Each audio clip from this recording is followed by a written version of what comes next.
What's up, everybody? Welcome back, Rico.t.toro. Thanks for subscribing. Thanks for the likes, the love, and all that good stuff.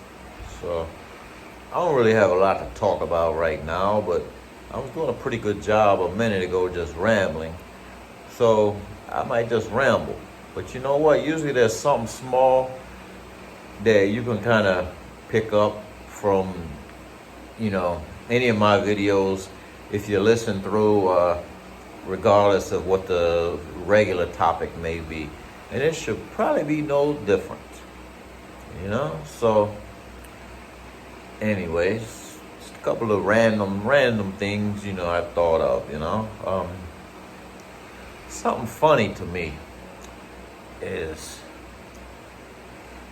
every now and then, I guess I'm getting some new fans or new people or whatever. I don't want to say fans because, I don't know. But once in a while, I'll get a message or something from a video or a comment from like a Dominican troll, usually in English. And, I think, I've heard this before on videos. Sometimes, you have these Dominicans that grow up in the States or in the States, and they might come here once a year or every couple of years for a week to see their grandma or something, but they really never here. They're in less touch with what's going on the ground here than expats or a lot of you guys that come here just for vacation a couple times a year. So these dudes like to say stupid shit sometimes, like one says to me just randomly, Americans just come to DR for sex. And my response to that is, what's your point? Because people come to America for jobs, for education, for whatever they think may, give them a better life or whatever.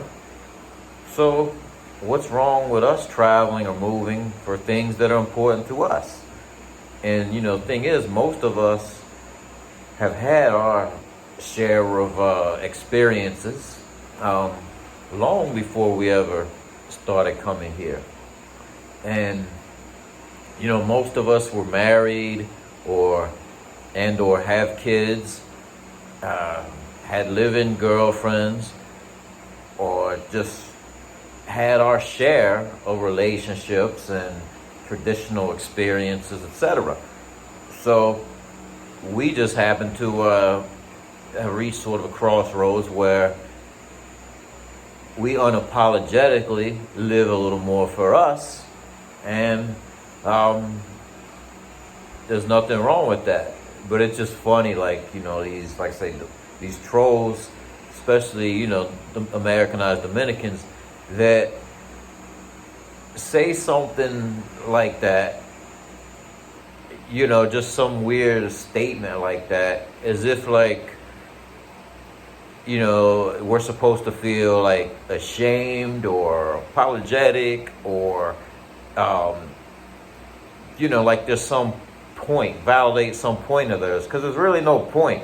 Like I say, people travel for a variety of reasons, whether they're coming here or moving here, just like people go to the States or Europe or wherever, for what's important to them. And, and most of us, we've reached that point where we really care, give a rat's ass a lot less about what others think about us. So, anyways, that's just something I was thinking about, and, something that's funny to me, another thing funny to me that, some gringos say is, Dominicans are just black women that speak Spanish. Well, not just. The Dominicans are black women. Most will agree. except for Dominicans that don't really know that they're black. Um, that argument. But to me, there's no comparison. My ex-wife was Panamanian and black, and much more black than Panamanian because she because her biological mother was African American, her father was Panamanian, but and she was sort of raised between both households. But her dad was sort of she learned a decent amount of the Panamanian culture, but didn't learn Spanish because he was so proud that he taught himself English, and didn't look at it as being an advantage of being bilingual. So there wasn't a lot of influence on her to learn Spanish coming up. So that's why I say she's much more black than Panamanian. But anyways, even before that, though, I haven't had a white girlfriend in my entire adult life. So I am qualified to say that Dominican women are much more than black women than just black women that speak Spanish. It's that whole passion thing, to where it's just different. And I say the same thing about a Jamaican, a Trinidadian, or some women from different parts of Africa, that they're different than American black women because of the passion, and the attitude and just their whole vibe and their whole spirit.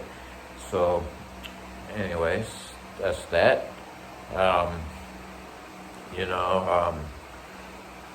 Some of my friends are working hard trying to do the online dating thing in the States, and the funniest thing to me when I was doing that last is the women that first thing they say is, "I'm looking for an honest man, any honest good men out there." And then the next thing you go meet them, you're hanging out, and they tell you, "Oh, by the way, my profile says I'm 39, but I'm really 43. There's such a stigma on women being 40 or above that I must admit I lied about my age." And I'm like, really? So you want an honest man, but you just start with a lie, And, that's the thing, and how they do that. They just, solicit an honest man, starting with a lie. And then half the time, the pictures are filtered so bad and fugazi, and it's not really what you expect anyways. And speaking another thing with the fugazi pictures, I'm really bad I'm not good at all with getting what I expected when I do meet someone online. Like, for instance, even here, like back-to-back chicks recently, were not quite what I expected. One showed up like looking a little darker, not a big deal, but looking a little darker than her pictures.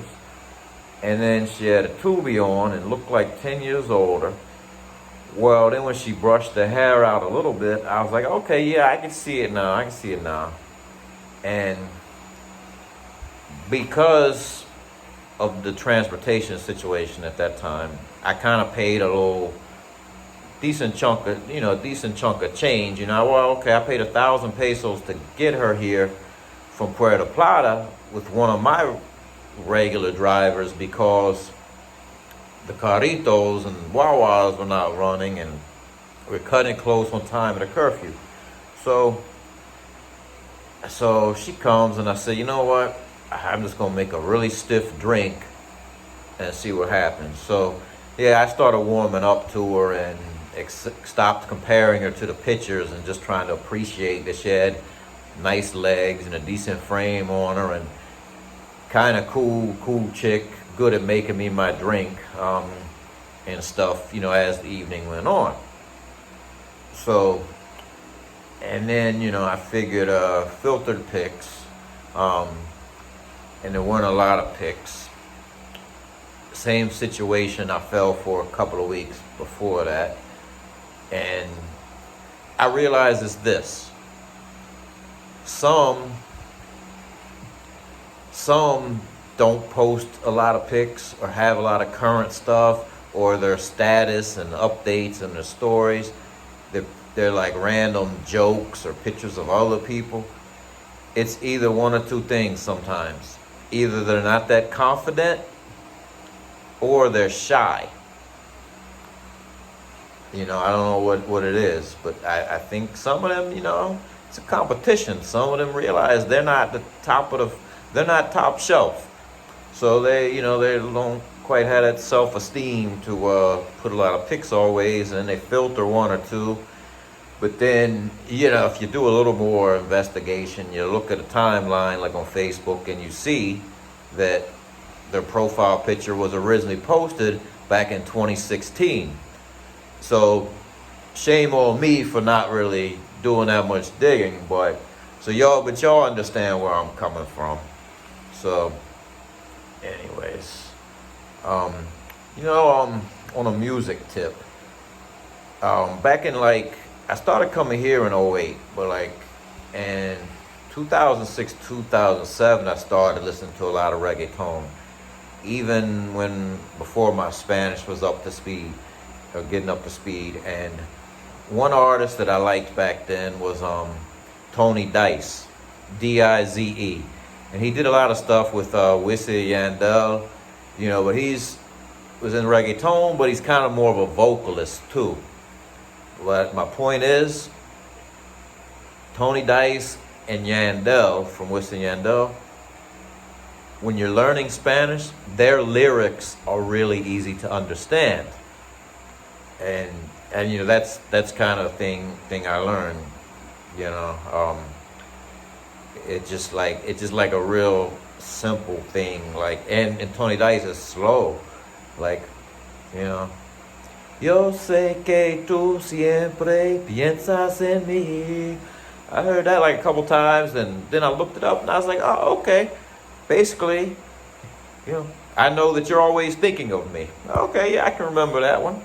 And so yeah, that's just a little interesting tidbit there. So, all right, y'all. Well, thanks for watching. If you're still hanging in there, thanks for subscribing. And I'll be out for now. Peace.